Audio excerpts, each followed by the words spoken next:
Hey Candeo kids, it's Mr. Scott and Miss Julie. Man, have we missed you guys these last few weeks. Yeah, would you say you've missed the kids? Absolutely. Yep, Yep. 100%. Yep. Mm-hmm. Well, you know what? Even though we've missed you guys, we are excited that we finally have the opportunity to see you guys, even if it's like this.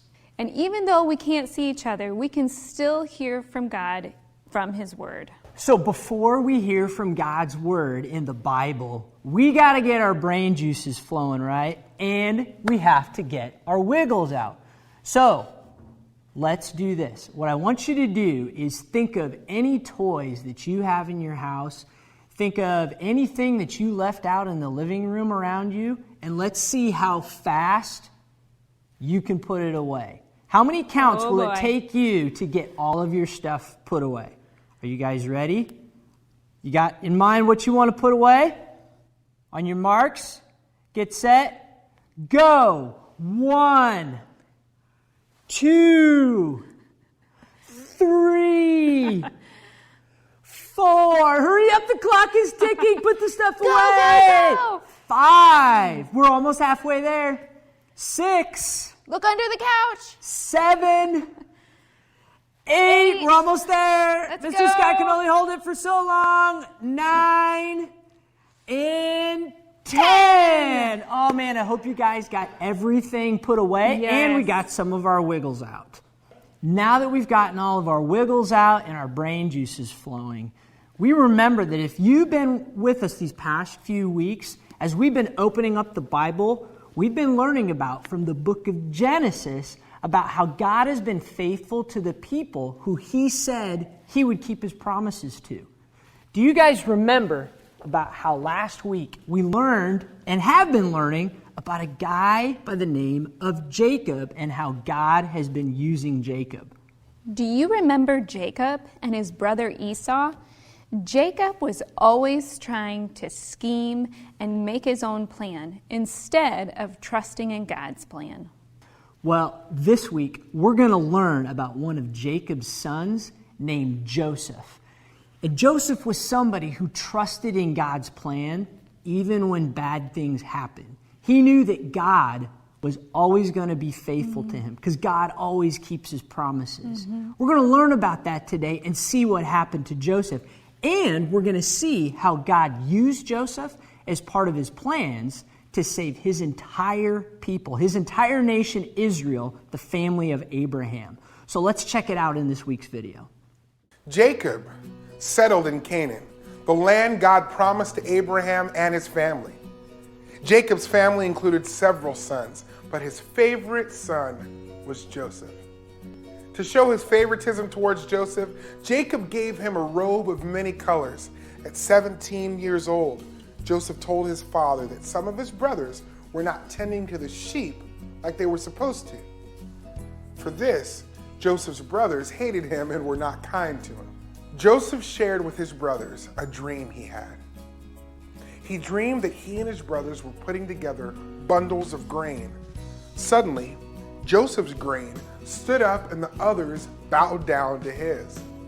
Joseph had another similar dream that he shared with his brothers and Jacob too. This dream had the sun, moon, and 11 stars bowing down to Joseph. Jacob rebuked Joseph this time because this dream meant all of Joseph's family, including his mom and dad, would one day bow down to Joseph. This made his brothers jealous. Later, Jacob sent Joseph to check on his brothers who were tending to the family sheep several miles away. When the brothers saw him, they decided to kill him. Reuben, the oldest brother, heard about their plans and convinced the others to throw him into a pit instead. Reuben planned to rescue him later. The brothers took off Joseph's robe and threw him into the dry pit that was sometimes used to store water for the sheep. While eating a meal, they saw a caravan of Ishmaelites heading to Egypt to sell supplies. The brothers sold Joseph to them as a servant. When Reuben returned to the pit, he found that Joseph wasn't there. The brothers decided to dip Joseph's coat in goat's blood and show it to Jacob. Jacob thought an animal had killed Joseph and mourned his son's death for a long time. Meanwhile, the Israelites sold Joseph to an Egyptian officer named Potiphar. The Lord was with Joseph and made him successful at everything he did. Potiphar realized this and put him in charge of everything under Potiphar's authority as his personal assistant. The Lord blessed Potiphar too. Potiphar's wife tried to get Joseph to sin against God and Potiphar, but Joseph refused. This angered her, and she accused him of doing something he didn't do. Potiphar listened to her, and Joseph was thrown in jail where the king's prisoners were held. The jail warden put all the prisoners under Joseph's care, and the Lord again made everything Joseph did successful. While in prison, Joseph was put in charge of two of Pharaoh's top officials, his cupbearer and his baker. Both shared dreams they had with Joseph, and he told them the meaning of their dreams. The dreams meant the cupbearer would serve Pharaoh again, but the baker would not. Joseph asked the cupbearer to tell Pharaoh that Joseph had been unfairly put in prison. The cupbearer forgot about Joseph until 2 years later when Pharaoh had two dreams. In his dreams, 7 fat cows were eaten by 7 skinny cows, and 7 fat heads of grain were eaten by 7 thin heads. Pharaoh could find no one to tell him what the dreams meant. That's when the cupbearer remembered Joseph and told Pharaoh how Joseph could interpret the dreams. Pharaoh asked Joseph if he would tell them the meaning of the two dreams. Joseph said he couldn't, but God could use him to tell what they meant. Pharaoh shared his dreams with Joseph. Joseph explained to the Egyptian king that God was warning him about what was about to happen. The dreams represented 7 years with lots of food, followed by 7 years with no food. Joseph told Pharaoh that he should pick someone to save food during the good years to use during the bad years. Pharaoh listened and realized that God's Spirit was with Joseph. At age 30, Joseph was made second in command in all of Egypt. Joseph stored away food during the good years and during the famine. People came from all nations to buy grain from Joseph. God sent Joseph to Egypt and blessed him so that he rose to a position of great power. In that position, he was God's instrument for saving his family and many others in the world from death by starvation.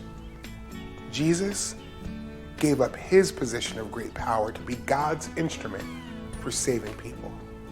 Christ's life and death made a way to save people from spiritual death, which is the penalty of sin. Wow. Just like we saw in the video, isn't Joseph the type of person that you want to be like? Even though people did bad things to Joseph, he still trusted in God's plan because he knew that God would be faithful to him. And man, I'm blown away by how as Joseph trusted God, God used him to save his people Israel, to save his family, but also many other people. And doesn't that remind you about somebody else we talk about in Candeo, kids? That's right, Jesus.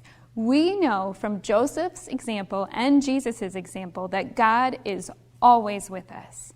That really encourages me, and I hope that it encourages you. So, here are a few questions that we would love for you guys to talk about with your families or wherever you're at. The first one is this. Joseph's brothers tricked their father Jacob into thinking that Joseph was dead. What other example in the book of Genesis that we've heard about recently did you hear where somebody was trying to trick somebody? Talk about this with your family.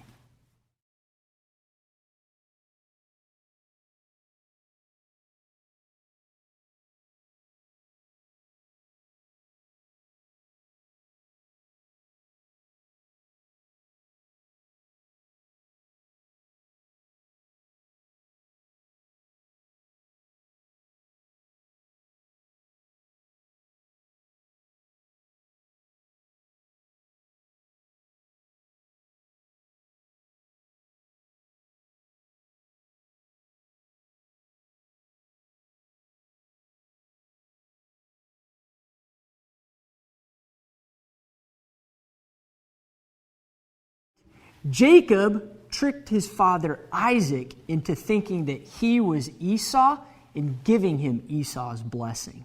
Second question, what country did Joseph get sent to after his brothers sold him?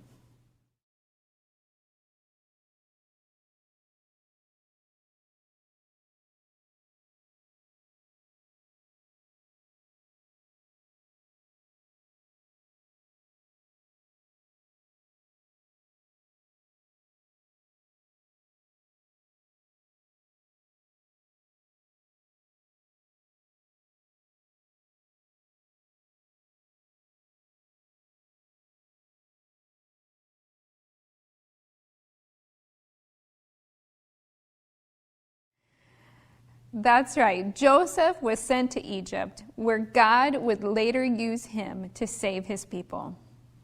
All right, final question.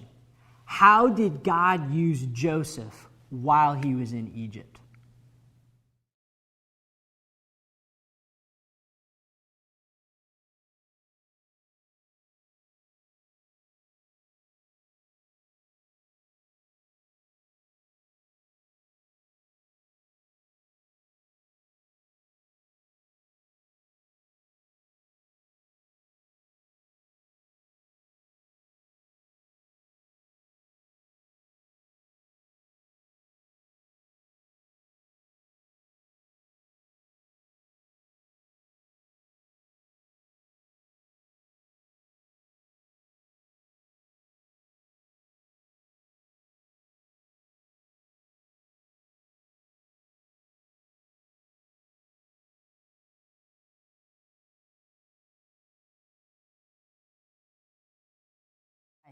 As Joseph trusted God, God blessed Joseph so that he rose to a position of great power. And he ended up helping Pharaoh. Because Pharaoh saw this and he saw what Joseph was doing, he put him in charge of many things. Because Joseph knew that God was always with him, he knew that he could trust God. God is always with those who have put their trust in Jesus Christ. It was sure fun to be with you this week. I hope to see all of you Candeo kiddos again next week as we hear from God again from His Word.